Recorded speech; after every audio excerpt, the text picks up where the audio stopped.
On today's episode, the Cubs drop a tough game to the Nationals as they open up the series with a loss. We dip our toe into our scouting brains and take a look at Kodai Senga, a potential Japanese pitcher coming over to the MLB next year.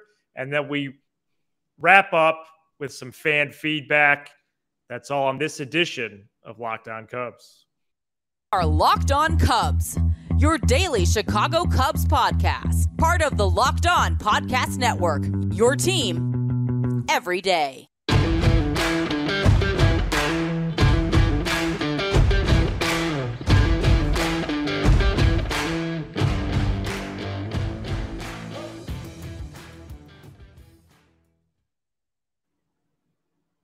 Welcome into Locked On Cubs alongside Sam Olber. I'm Matt Cozy.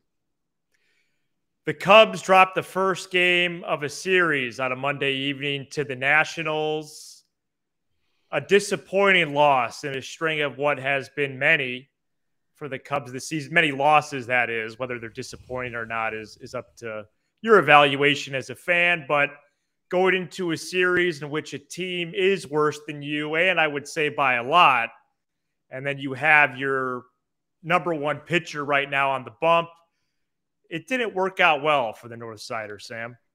Yeah, this has just been a theme all year, just giving away games, losing close ball games.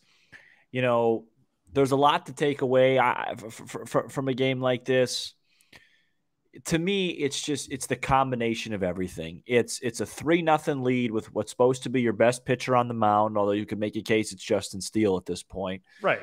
It's supposed to be your best pitcher on the mound. And, you know, it's a combination of everything. Was it Stroman's fault that he blew that 3-0 lead? Not all of it.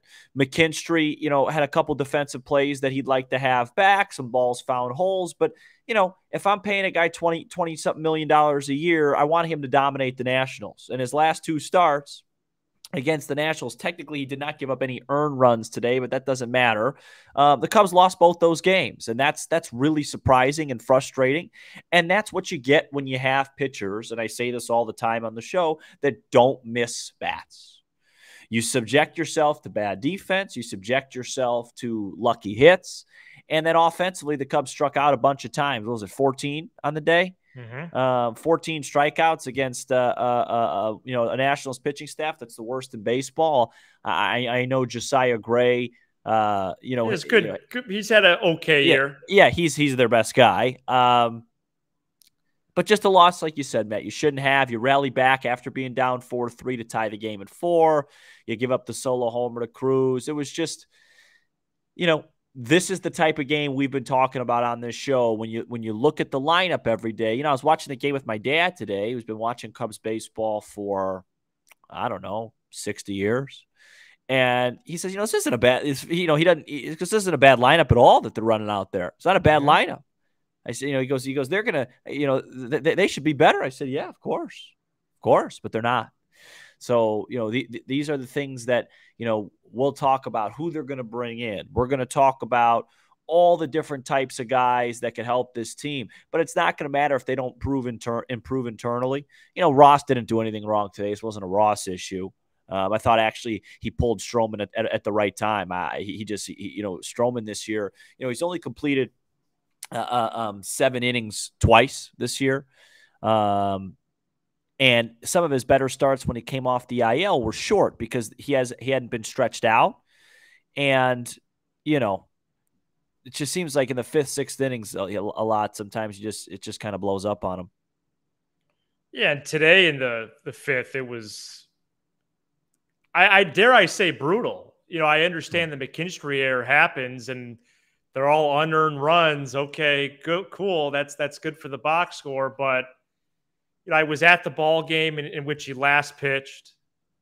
I watched all of today's game, obviously, and there's more to be desired, and am I going to put these 2 games in a vacuum? Of course not, because that's not how I operate. Right. But I would like to see better. And I have a feeling that Justin Steele is going to shove tomorrow. I have a feeling that we're still going to see good outings from the Smileys and the Sampsons, and Keegan Thompson might bounce back this weekend. With Stroman, there's definitely been a level of inconsistency. Right when he returned from the IL stint, he was excellent. And prior to that, it was definitely some ebb and flow. And you like that the Cubs brought a pitcher of his caliber in, even in this type of season. Everybody wants to, make hay about the money and him and Suzuki, which, at this point, you could definitely lay those two deals on the table and say, well, is the value matching what we signed up for? And what do we expect for 2023? Because make no mistake, if the Cubs are going to be in the convo for 2023, Stroman and Suzuki have to be big contributors. Not small, not medium, big. Is Stroman the number one? No. Is Suzuki the number one position player? Is he the go-to guy that if you had to have a magic at-bat, which is not how it works in baseball, but you could give the bat to in a situation, he is not the player. But you'd like to see these two guys, take a step up. I think Stroman and Suzuki have almost had identical seasons when you look at it. It's really bizarre.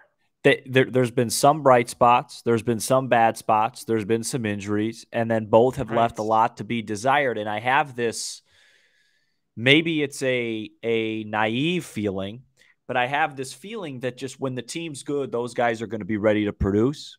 I know some people disagree with me on that. I think Marcus Stroman, I don't think he's a bad pitcher. I don't think he's a great pitcher. I think he's a nice pitcher.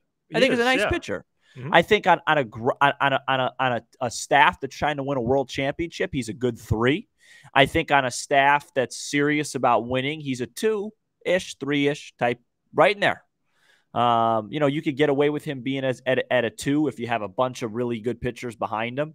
But ideally, you'd like to have pitcher X, pitcher Y, Stroman, Steele, and Thompson. Ideally, or whoever the 5th guy is. I don't know.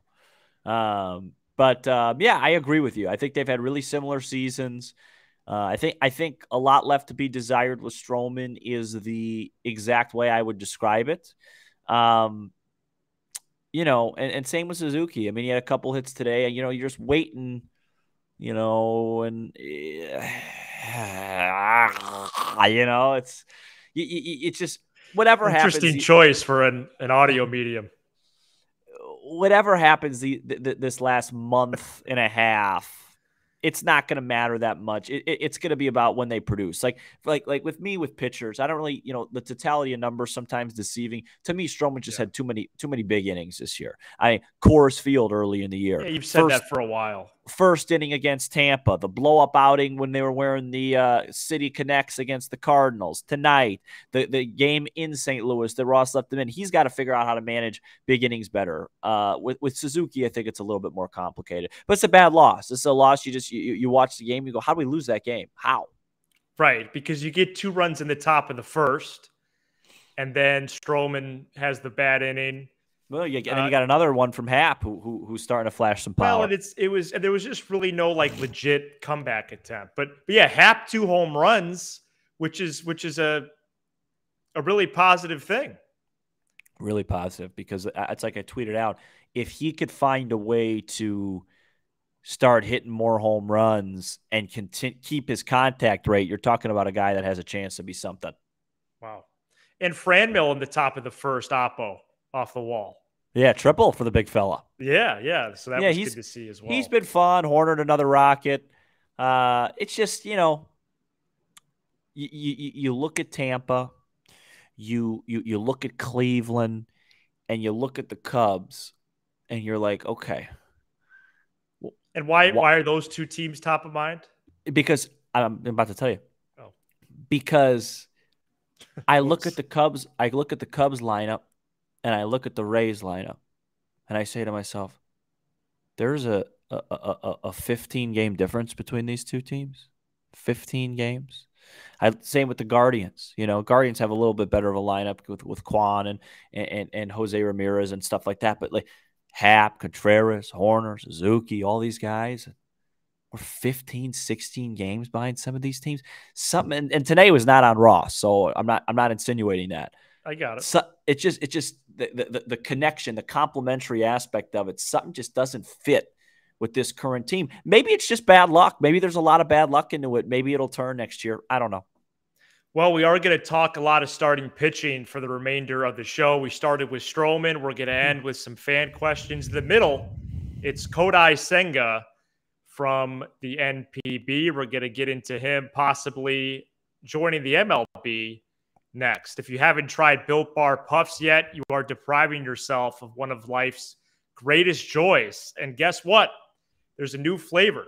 It's the delicious, indulgent cookie dough, all covered in chocolate. That's right. Built has done it again. You're going to love the new cookie dough chunk puff. Whether you need a snack for your workout, a late night treat, or just need to grab a quick bite, Built is the perfect protein bar, and they taste better than a candy bar. Ditch the calories, the fat, and the sugar, and grab yourself a Built bar. Go to Built.com, use promo code LOCKEDON15 to get 15% off your order. Again, this is Built Bar, promo code LOCKEDON15. All right, Sam. Kodai Senga was reported last week by Fox Sports and MLB Network's John Morosi as potentially making that transition as one of the many at this point in our game from Japan to the U.S. Yeah. Senga is a unique case because he is eligible for regular free agency, meaning there's no posting for teams interested, meaning more teams would likely be interested. And it's kind of open season on him if he makes that choice. He's a 29-year-old right-handed pitcher, sits 94, 95. This is his 11th year in the NPB. He's been a top pitcher in that league for most of those seasons.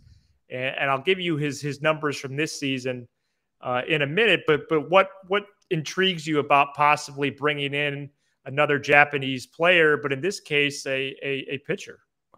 Yeah, for me, it's got nothing to do with the fact that he's not from here. I am intrigued with You're looking for quality pitching.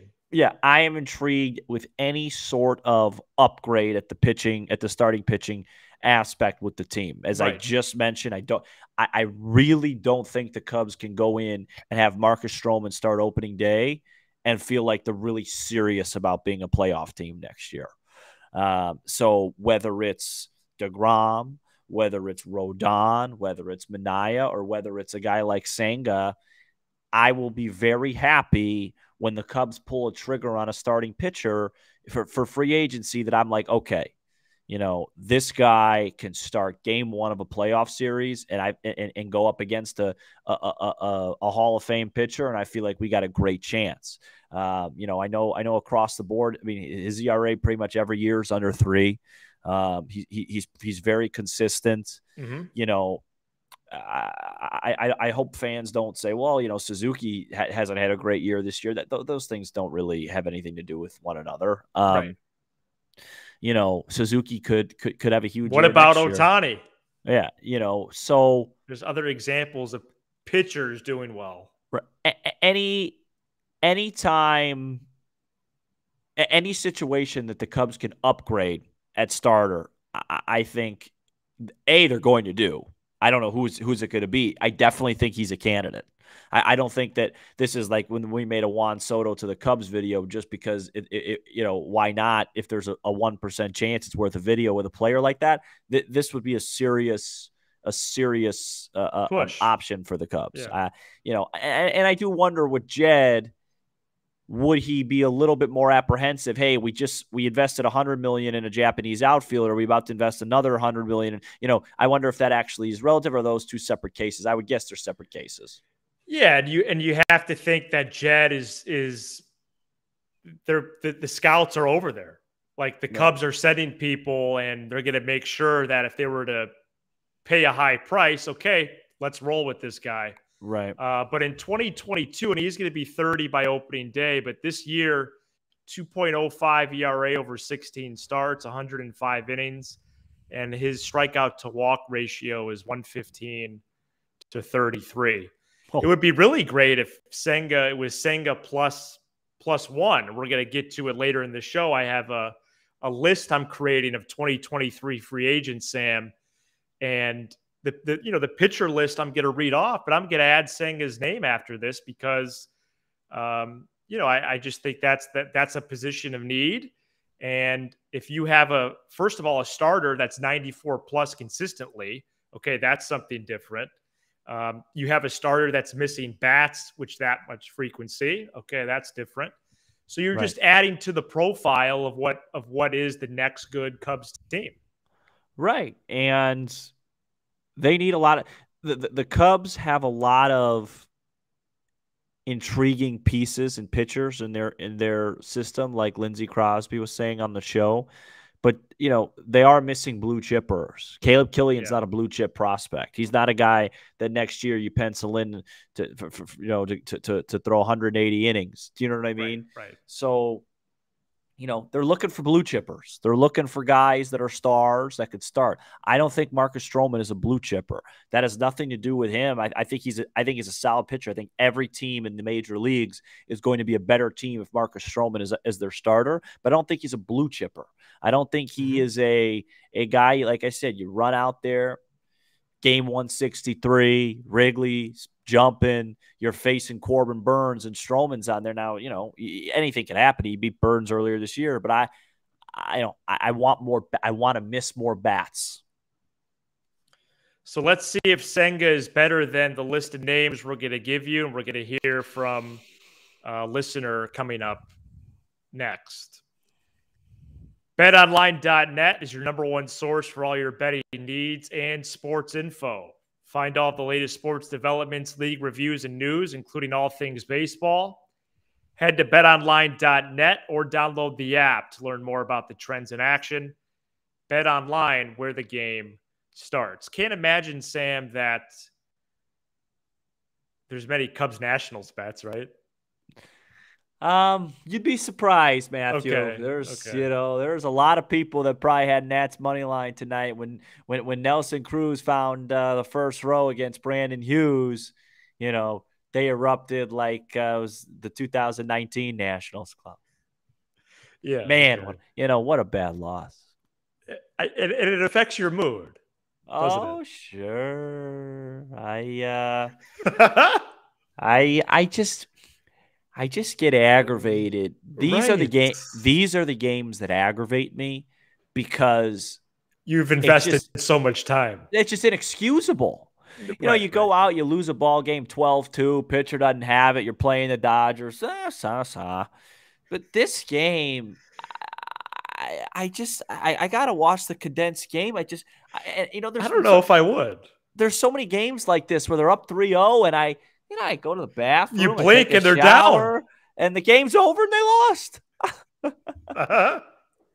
Just been a tough 2022 for my baseball club. Well, Sam, let's hear from John in Ravenswood. Matt and Sam, love the show. Listen to it on YouTube on my way into work every morning. Keep up the great work. First of all, John, we appreciate those sentiments. Thank you. John has two questions. A lot of talk about the Cubs being in the running for an impact middle infielder this offseason, but haven't heard a lot about the pitching market beyond potentially DeGrom, Rodon, and Syndergaard. Right. Who are realistic targets for the Cubs? And then he has a second question, which we'll get to in a minute. So here's my list. Go ahead. As I drop my pen. Okay? As there's a base hit. Okay, this is not in any type of order. Right. I need a little more time for that. Okay? These are guys who are 100%, or not actually, these are guys that are not 100% available. There's some opt-outs here, but anyways. Sure. DeGrom. Sure. Rodon. Syndergaard. Clevenger. Minaya. Eflin. Eovaldi. Tyone, Walker, Bassett, and Perez. That's the list. So if to answer your question on the surface, Martin John, Perez? that's other guys to look for. Yeah. Those are the best guys on the list. But there's many different tiers there. There's like 6 tiers. I'd be cool with Rodon. I like the upside there. I like the bat misses. Right. I know Martin Perez is an interesting case. He's had a huge year this year. He's broken out. I'm not sure what his strikeout rates are, and I'm going to look at it right now. I'm telling you, Matt, and our listeners, we need more bat missers on this team. It's too much pitch to contact. Yeah, 125 strikeouts in 142 innings, 2.79 ERA for Perez. What's his FIP at? 3.26. I'm not investing big money in Martin Perez. No. For me, it would be in order. I would say DeGrom, obviously. I mean, that's probably a pipe dream. Yeah, and his original question, realistic. Musgrove would have been next. He's not available. Right, I'd probably say DeGrom, Rodon, Senga. That would be my top 3. Wow. Yeah, that'd be my top 3. I want upside with our starters. I want Dylan Cease type upside. I don't want to continue to get these guys that just, throw the ball because, the Cubs haven't proven to, Stroman doesn't have his best year with the Cubs.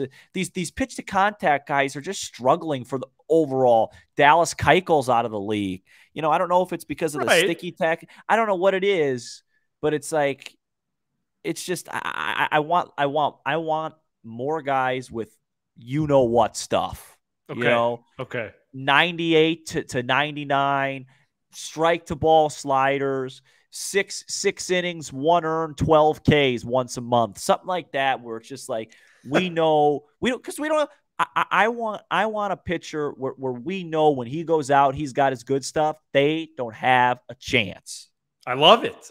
And John, to your original question about realistic, what's the definition of realistic? They're all realistic for the Chicago Cubs, right? The team in the number 3 market.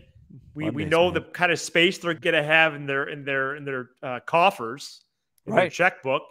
So, aren't they all realistic in a financial sense? Of course, right. They better be realistic. What's the second? The market will determine some of that. And then the second market is this John Boog Shambi? No, this is John from Ravenswood. Oh, okay. Okay, this is how we're going to end this program today. Second question, what's your go-to meal at Wrigley? My fiance loves the mega pretzel with dipping sauces, but what else should we look out for? I have found that women really like soft pretzels. Yeah. In the last few years, I have been gone to games. I have been out. There's some correlation with women and soft pretzels that I can't seem to gauge. But it is a great food, though, especially at the ballpark. Good. It is good, but I've just heard a lot lately. I've been on some dating apps, a lot of soft, thing I love the most, a soft pretzel with cheese. Really? That's what you love? There's just a lot more in life. But boy, I mean, you can't go wrong. Where's Ravenswood? Is that not in Illinois? Ravenswood? Yeah. It's a neighborhood in Chicago. Oh, I don't know where that is. Yeah. Well, no, because the question made it sound like he doesn't go to a lot of Cubs games. So I didn't know he's in the city. Yeah, I'd say a Chicago-style dog. I mean, that's obviously just a cliche classic. You got to get everything on it. A beef. And then, you and I have discovered. What about the helmet nachos? Yeah, these helmet brisket nachos. Right. The last 3-4 times I've been in Wrigley, I've digested those peppers in there quite well. And they were really good. But I'll have a piece of anything for some more wins. It could be Passover, and you could feed me matzah if we're going to win some ball games at Wrigley Field.